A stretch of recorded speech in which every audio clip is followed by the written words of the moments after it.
আজ তোমাদের সাথে কর্পোরেট ট্যাক্স প্ল্যানিং এর এমবিএ সিলেবাসের একটি গুরুত্বপূর্ণ বিষয় এর দ্বিতীয় ক্লাস নিতে যাচ্ছি, চ্যাপ্টার 4। তো চলো আমরা একটু শেয়ার স্ক্রিন দেখি। এর আগে প্রথম ক্লাসটি নিয়েছিলাম, সেই ক্লাসে তোমাদের বি পার্ট নিয়ে কিছু কথা বলেছিলাম, কিছু অঙ্ক ফর্মুলা সূত্র দেখিয়েছিলাম। তো আজকেও আমরা কিছু গুরুত্বপূর্ণ তথ্য দেখব। আশা করি তোমরা সবাই আমার এই চ্যানেলের সাথে থাকবে।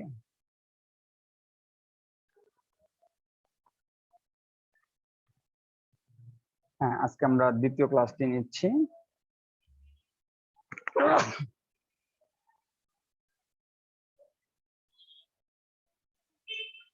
আমরা কিছু ফর্মুলা দেখে নিচ্ছি।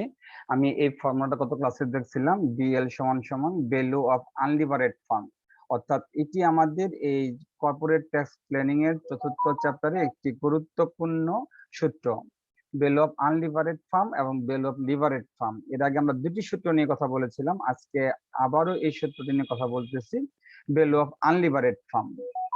তো তোমরা এই সূত্রটা ভালো করে দেখে নিবা। আর আজকে নতুন সূত্র হচ্ছে গেইন ফ্রম লিভারেজ, অর্থাৎ যদি কোনো প্রশ্নে তোমাদের গেইন ফ্রম লিভারেজ বের করতে বলে, তাহলে আমরা ওই প্রশ্নের যে পরিমাণ ডেপ্ট আছে তার সাথে ট্যাক্স গুণ করলে আমরা গেইন ফ্রম লিভারেজটা পেয়ে যাব। আচ্ছা, আমরা আরেকটা নতুন সূত্র দেখতে পাচ্ছি, যদি প্রশ্নে expected of rate of return অথবা expected of equity rate of return বের করতে বলে, তাহলে আমরা এই সূত্রটি প্রয়োগ করব। আমরা আরো কিছু সূত্র দেখব। যদি প্রশ্নে market value of the farm বের করতে বলে, তাহলে আমরা নেট অপারেটিং ইনকাম এবং এর সাথে কস্ট অফ ইকুইটি রেটটা ভাগ করলে আমরা market value of the farm পাবো। তোমরা সূত্রগুলো বারবার চর্চা করবে। 5 নম্বরে আমরা market value of the equity, যদি প্রশ্নে market value of the equity বের করতে বলে, তাহলে আমরা সংক্ষেপে এস দ্বারা প্রকাশ করব। এটা হচ্ছে বি মাইনাস বি, অর্থাৎ বি হচ্ছে market value of the farm, এর সংক্ষিপ্ত ই হচ্ছে বি, আমরা প্রকাশ করব। আর যদি প্রশ্নে কস্ট অফ ইকুইটি কে এর মান বের করতে বলে, তাহলে আমরা এই সূত্রটি প্রয়োগ করব। অর্থাৎ আজকে আমাদের আলোচ্য পাঠদানে 6টি সূত্র নিয়ে কথা বলা হচ্ছে। তোমরা এই সূত্রগুলো খাতায় নোট করে বারবার দেখে নিবে। আসো এবার অঙ্কে যাই আমরা। গত ক্লাসে আমরা 5টি অঙ্ক দেখছিলাম, আজকে আমরা 6 নম্বর অঙ্ক থেকে শুরু করছি। আমরা প্রথম প্রশ্নটা দেখতেছি, company X and Y are identical in every respect, except X is unlevered while Y has 8 lakh of 10% debt outstanding, EBIT টাকা 4 lakh and corporate tax rate 35%. Equity holders required rate of return is 14%. Calculate. 1 নম্বরে বলছে value of the আনলিভারেড farm. আমি তোমাদের শুরুতেই বলেছিলাম যে value of আনলিভারেড farm এটা আমাদের অনেক সূত্রেই বা অনেক প্রশ্নেই পরীক্ষায় আসে। আর 2 নম্বরে বলছে গেইন ফ্রম লিভারেজ, অর্থাৎ যদি কোনো প্রশ্নে আনলিভারেড ফার্ম বের করতে বলে, তাহলে আমরা সরাসরি সূত্র চলে যাব। তোমাদের সূত্রটা দেখাচ্ছি। আনলিভারেড ফার্মের সূত্রটা হচ্ছে বিইউ সমান সমান EBIT into 1 minus TC divided কেইউ।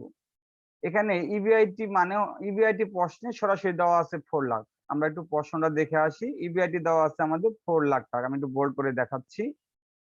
তো তোমরা ইবিআইটি মানটা সরাসরি পেয়ে গেলে এখানে বসিয়ে দিলাম। আমি হেয়ারেও দেখিয়েছি ইবিআইটি 4 লাখ। আর টিসি হচ্ছে আমাদের কর্পোরেট ট্যাক্স রেট, এটাও আমাদের প্রশ্নে সরাসরি দেওয়া আছে, কর্পোরেট ট্যাক্স রেট 35%। আমি তোমাদের একটু বোল্ড করে দেখাচ্ছি 35%। আমরা প্রশ্ন থেকে তথ্যগুলো একটু খুঁজে নিচ্ছি। আর কে হচ্ছে কস্ট অফ ইকুইটি ক্যাপিটাল, আমরা এটা বারবার মনে রাখবো।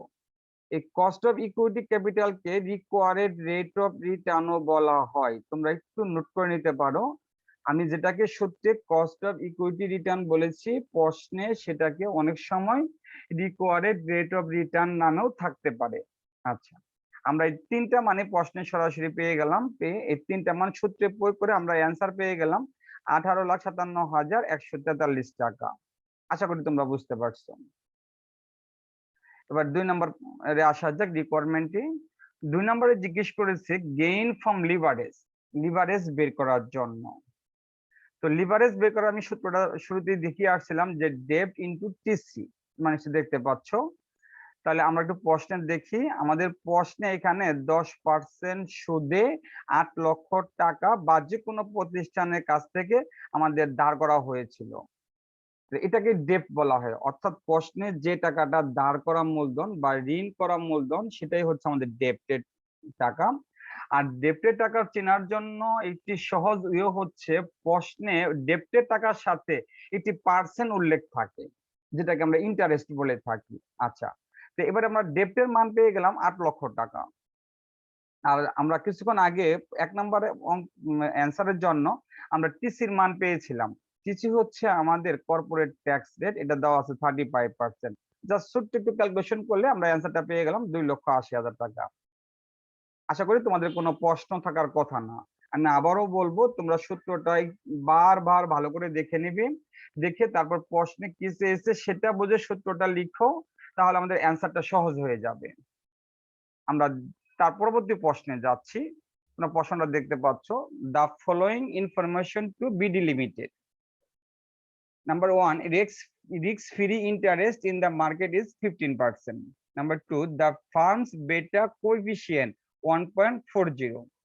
Determine নির্ণয় করো the required rate of return on equity capital using CAPM, assuming an expected return on the market of 18%.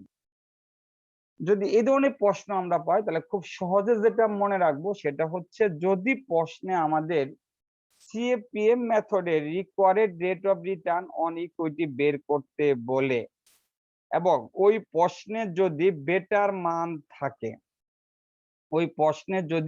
মান থাকে, তাহলে তোমরা খুব সহজে এই সূত্রটি প্রয়োগ করবে। আমি অ্যান্সারে দেখাচ্ছি, তোমরা দেখতে পাচ্ছ, একটু বোল্ড করে দেখাচ্ছি। হ্যাঁ, ER সমান সমান RA প্লাস বেটা ইন্টু RM মাইনাস RF। তোমরা সূত্রটা কয়েকবার পড়লেই তোমাদের আয়ত্তে চলে আসবে আশা করি। আচ্ছা, এখানে RF মানে হচ্ছে risk free rate of return, বেটা মানে হচ্ছে বেটা কোএফিসিয়েন্ট, আর আর এম মানে হচ্ছে market return, return on market portfolio of assets, আর ER হচ্ছে expected of rate of return. আমি একদম বিশ্লেষণ করে তোমাদের অ্যান্সারটা কথা বলতেছি, তোমরা একটু কষ্ট করে এই হিন্টস গুলো হেয়ারে দেখে নিবে। RF সমান কি, বেটা সমান কি, RM সমান কি, ER সমান কি, তাহলে আমাদের জন্য অ্যান্সারটা বুঝতে অনেকটা সহজ হবে। আচ্ছা, এবার আমরা দেখলাম RF মানে হচ্ছে risk free rate of return. প্রশ্নে risk free rate of return সরাসরি দেওয়া আছে 15%, আমরা RF এর মান বসালাম 15%। বেটা মানে বলছিলাম বেটা কোএফিসিয়েন্ট, এটাও প্রশ্নে সরাসরি দেওয়া আছে 1.40, আমরা নিচে মান বসালাম 1.40। আর RM মানে বলছিলাম মার্কেট রিটার্ন, এটুকু মনে রাখলে চলবে, মার্কেট রিটার্ন। তো আমাদের আলোচ্য প্রশ্নে মার্কেট রিটার্ন দেওয়া আছে 18%। আমি একটু বল করে দেখাচ্ছি, 18%। তোমরা এই মানটাও নিচে বসাবা, RM এর জায়গায় 18%। আর RF এর মান আমরা আগেই পেয়েছি, risk free rate of return 15%। এবার ক্যালকুলেশন করে আমরা অ্যান্সার পেয়ে গেলাম 19.20%। আশা করি তোমরা বুঝতে পারছো। এটাও তোমরা এই নিয়মটা বারবার চর্চা করবে। আমরা তার পরবর্তী অঙ্কে যাচ্ছি। পেট্রা লিমিটেড হ্যাজ টাকা 20 lakh debt. Their expected net operating income is টাকা 7,50,000. Rate of interest is 10%. Overall cost of capital is 15%.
cost of capital is 15%. The company has 5,000 ordinary shares.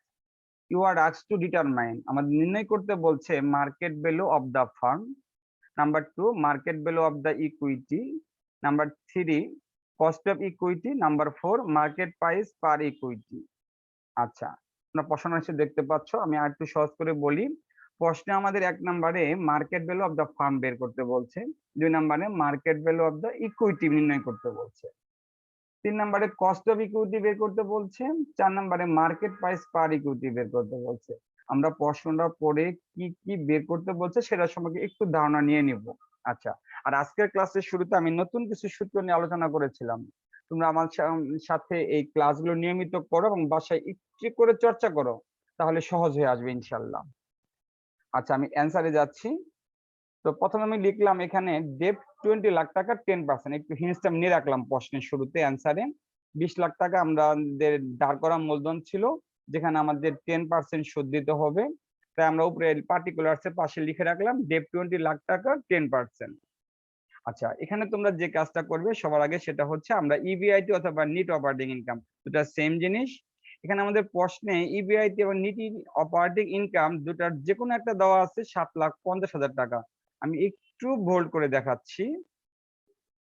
হ্যাঁ, তোমরা শুনতে পাচ্ছ, ইবিআইটি 7,50,000 টাকা।